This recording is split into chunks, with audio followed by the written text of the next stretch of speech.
আসসালামু আলাইকুম প্রিয় বন্ধুরা, আশা করছি ভালো আছেন। একটি ঘটনা আপনাদের সাথে শেয়ার করব। খুবই চমৎকার একটি ঘটনা, শিক্ষামূলক। আপনারা কথাগুলো শুনবেন। এক বাবা, তার 5জন সন্তান ছিল। তো 5জন সন্তানকে উনি ইন্তেকালের আগে ডাকলেন।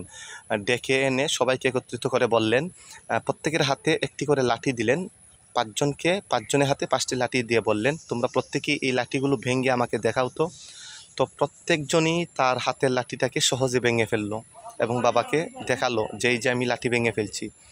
তো এরপরে আবার বাবা আবারও 5টি লাঠি আনলেন, একত্রিত করে বাঁধলেন। বাঁধার পরে আবার একজনের হাতে 5টি লাঠি একসাথে বেঁধে দিলেন, বললেন, আচ্ছা তুমি 5টি লাঠি একসাথে ভাঙো তো। তখন প্রথমজন পারলো না, দ্বিতীয়জন পারলো না, তৃতীয়জন, চতুর্থজন, পঞ্চমজন, কেউ পারেনি। কথা বুঝতে পারছেন? কেউ পারলো না ভাঙতে।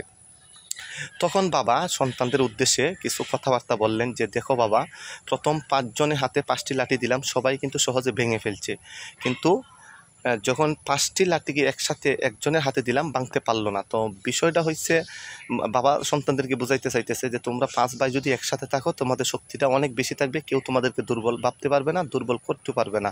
তোমরা অনেক শক্তিশালী থাকবে এবং যে কোনো পরিস্থিতি মোকাবেলা করতে পারবে। আর যদি আলাদা আলাদা থাকো, তোমাদের শক্তি কম থাকবে, তোমরা দুর্বল থাকবা, তোমাদেরকে যে কেউ গ্রাস করতে পারবে সহজে।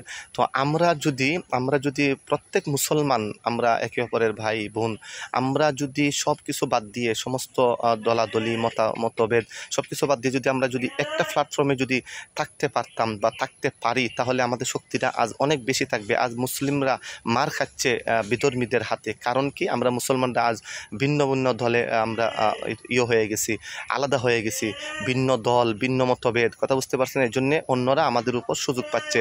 আর আমরা সবাই যদি এক থাকতে পারতাম, তাহলে আমাদের শক্তিটা বেশি থাকতো, কি যে কেউ আমাদের উপর চাইলে প্রভাব খাটাইতে পারতো না, আমরা প্রতিহত করতে পারতাম। তো কথাগুলো যদি ভালো লাগে অবশ্যই লাইক কমেন্ট করে পাশে থাকবেন, আর পারলে ভিডিওটা শেয়ার করে দিবেন। ধন্যবাদ সবাইকে। আসসালামু আলাইকুম।